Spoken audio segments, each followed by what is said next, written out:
Swayam Prabha. Digital India. Educated India.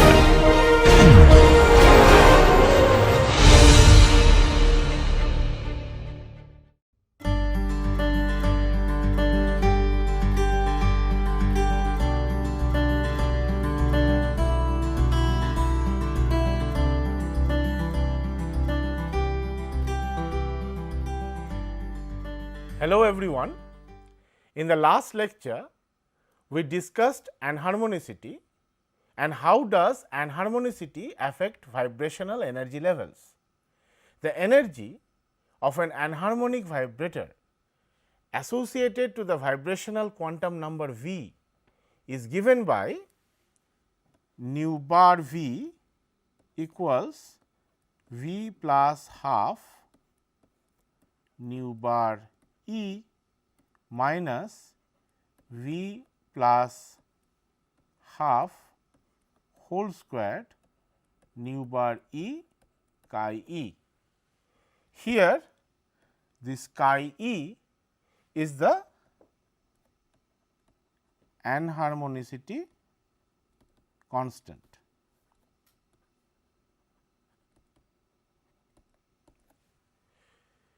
As anharmonicity is a perturbation to the harmonic system, let us revisit the Taylor series expansion of the potential V of R. So, we will revisit the Taylor series of V of R. So, we can write the Taylor series expansion as V of R equals V at the equilibrium bond length plus dV dr at R equilibrium R minus R equilibrium plus 1 by 2 d2 V dr2 at R equilibrium R minus R equilibrium squared plus 1 by 6 d3 V dr3 at R equilibrium R minus R equilibrium cubed and the other higher terms. So, for the harmonic oscillator solution, we considered up to the second order term. That means, we have only considered up to this much. However, we know that anharmonicity affects the shape of the potential at distances away from the equilibrium bond length. Now, let us look into the differences in the shapes in the anharmonic and the harmonic potential again. So, let us say this is our harmonic potential and here is our anharmonic potential. So, the anharmonic potential is steeper at R less than R equilibrium and shallower at R greater than R equilibrium. So, although the Morse oscillator is quite useful, in practice a more general expression is nu bar V equals V plus half nu bar E minus V plus half nu bar E chi E, this is square term, plus V plus half cubed nu bar E y E plus dot dot dot. So, here this y E like the chi E is also an empirical dimensionless constant characteristic of the molecule. These constants are used to fit the experimental data and to find the dissociation energy of the molecules. So, we can think of the perturbation to the harmonic potential as considering one more higher order term, that is this third order term in the Taylor series expansion. So, if we look into this third order term, that is 1 by 6 d 3 v d r 3 at r equilibrium r minus r equilibrium cubed, we can see that if this third derivative is negative, then v of r will be steeper for r less than r equilibrium. This is because if this third derivative is negative and we have r less than r equilibrium, then this cube term is also negative. So, that means, if you take this product becomes positive. What does this means? That for some value of r, we are plotting that v of r in the y axis. That means, for the same value of r, the v of r will have a larger value. This means that at r less than r equilibrium, the potential will be steeper. On the other hand, for r greater than r equilibrium, then this r minus r equilibrium term will be positive. So, the product will now be negative, because we have a negative term, that is the third derivative, and we are multiplying with a positive term. So, the product is negative. So, this means for the same value of r, now this v of r will have a smaller value. That means, this potential will be shallower at r greater than r equilibrium. So, let us now look into the effects of anharmonicity on the selection rules. So, because the energy levels are getting closer and closer together, the specific selection rule, which is given by delta V equals plus minus 1, breaks down. This means, we can have transitions from V equals 0 to V equals 2, or we can have transitions from V equals 0 to V equals 3. In other words, these transitions become allowed. However, the transitions where delta V is greater than plus minus 1 are very much weaker than the fundamental transition. The bands in the IR spectrum arising from delta V, that is greater than plus minus 1, are known as overtones.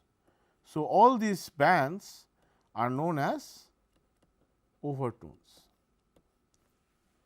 The way to think about is that anharmonicity is a small perturbation to the harmonic problem. The harmonic problem has a selection rule that delta V equals plus minus 1. The selection rule gets broken down because of the small perturbation, but because this is a small perturbation, this means that the intensities of anything that breaks the harmonic rule are much weaker. We refer to transitions that break the selection rules as normally as forbidden transitions. So, you can ask, if they are forbidden, why do they occur? This is because that the assumptions about these transitions do not really hold in the real world. The harmonic oscillator approximation does not really hold in the real world, because the molecules are anharmonic. We call them forbidden because they break the ideal model. But whenever there is a forbidden transition, the intensities associated with the forbidden transitions are very much weak. The anharmonicity, as discussed in the last lecture, also shapes the energy levels. The energy levels get closer and closer as the dissociative limit is approached. For an anharmonic oscillator, this delta V modulus is greater than 1, but the intensities of these transitions where delta V is greater than 1 is very much smaller, as we have just mentioned, and can be obtained by solving the transition moment integral. In other words, we will get transitions, we will get more transitions than a single peak. For example, from V equals 0 to V equals 2, from V equals 0 to V equals 3, other than from V equals 0 to V equals 1. The frequency of the first overtone, that is V equals 0 to V equals 2. So, this is the first overtone. So, this frequency will be approximately twice the fundamental frequency, that is the energy gap between V equals 0 to V equals 1. However, it is not exactly twice the frequency.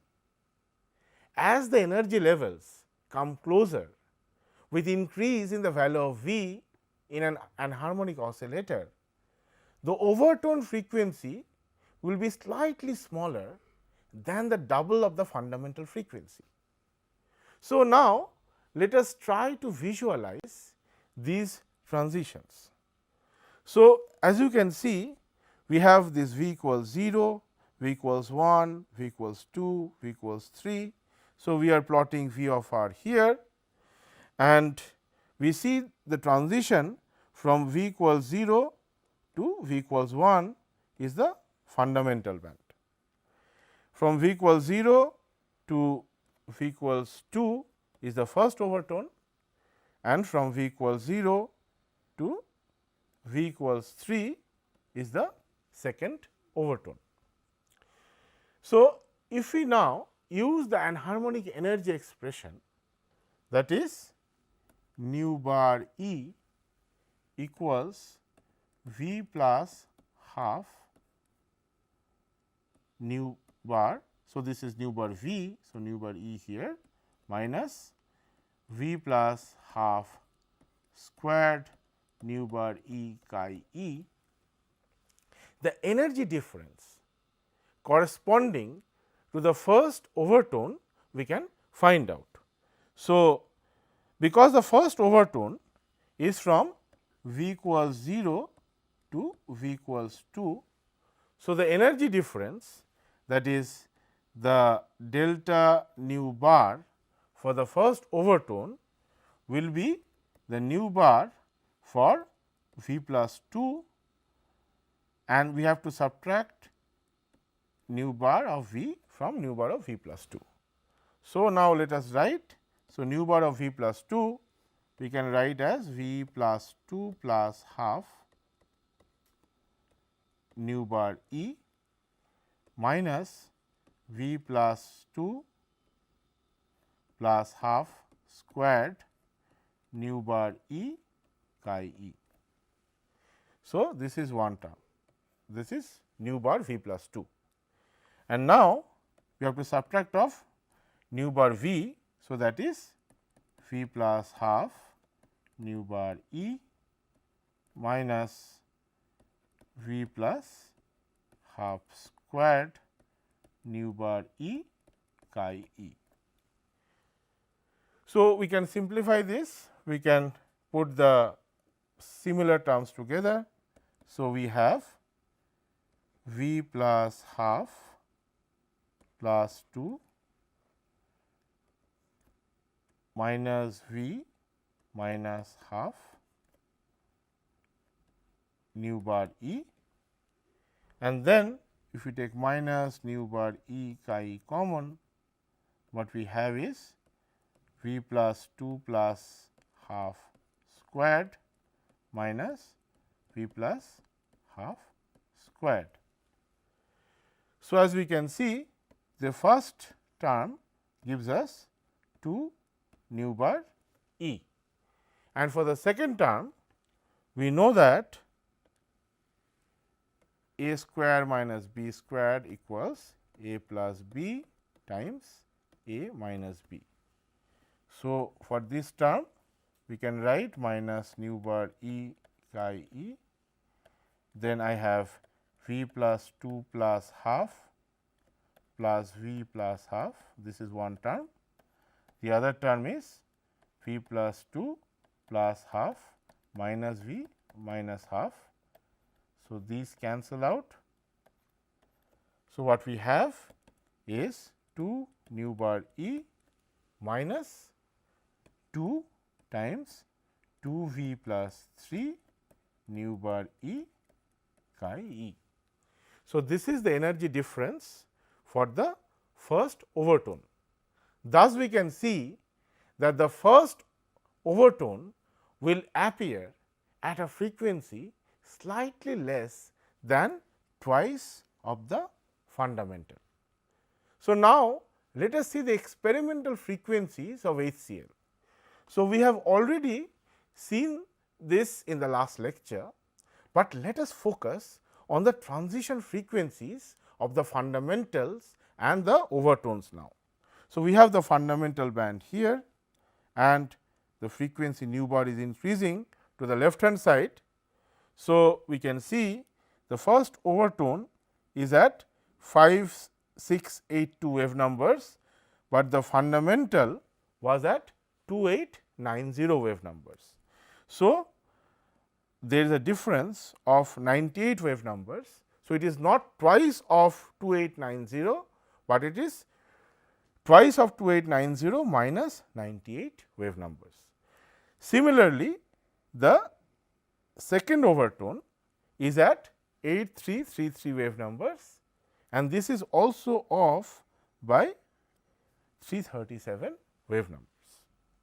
You can imagine, because we know the energies of the Morse potential from the Schrodinger solution, we can use this information about the frequencies of the fundamental and the first overtone to determine what the anharmonicity constant is for the molecule. There is another kind of transition known as the hot bands. So, we have the hot bands, and these hot bands also have smaller intensity than the fundamental, like we saw in case of overtones, but this smaller intensity is for an entirely different reason. So, we can have a transition from V equals 1 to V equals 2. This is the first hot band. So, the transition from V equals 1 to V equals 2 is the first hot band. We can also have transition from V equals 2 to V equals 3, which we call as the second hot band. The intensities of these hot bands are very much smaller than the fundamental band. The reason for this is that the population of V equals 1 and V equals 2, which are the initial states of the first and second hot bands respectively, are very much smaller than the population of V equals 0 state, which is the initial state of the fundamental band. So, we can see hot bands at much higher temperature, where the population of the V equals 1 level increases as calculated from the Maxwell-Boltzmann distribution. So, hot bands can also be seen for a much heavier molecule, where the frequency is much small, like a heavier diatomic molecule. So, this is because when we talk about the Maxwell-Boltzmann distribution, let us say we have n 1 by n 0, we can write this as exponential or e to the power minus h c nu bar by k t. So, we can increase the population in the V equals 1 state, or we can increase the n 1 either by increasing the temperature or by decreasing the nu bar. So, now if we have a heavier diatomic molecule, then we know that nu bar is given by 1 by 2 pi c root over k by mu. So, the mu increases for the heavier diatomic molecule, and because the mu increases, the nu bar decreases, and as I already mentioned, the decrease of nu bar has a similar effect as the increase of temperature. But we should always remember that we only see these hot bands in the IR spectrum because of anharmonicity. If everything was harmonic, then all the energy levels will be spaced out by the same frequency or the energy difference, that is nu bar. However, because we have anharmonicity, the energy levels come closer and closer. That is why, if let us say the wave number is increasing to the right, and this is my fundamental band, and this is my first overtone, and this is my second overtone, then I will see a hot band which is smaller in intensity and also at a smaller frequency compared to the fundamental. So, this will be let us say the first hot band. So, however, there will be a change in the response of the hot bands as compared to the overtone, as there is a change in temperature. With increase in temperature, the population of the excited vibrational state will increase at the detriment of the V equals 0 state. This means that the intensity of the hot bands will also increase, and the intensity of the fundamental band will decrease as we increase the temperature. This behavior is not the same as the overtones. With overtones, the initial state is always V equals 0. So, the intensities of the overtones will also decrease with increase in temperature, in the same way that the intensity of the fundamental band decreases with increase in temperature. So, let us see what will all these transitions look like for a diatomic molecule fairly large spectral region.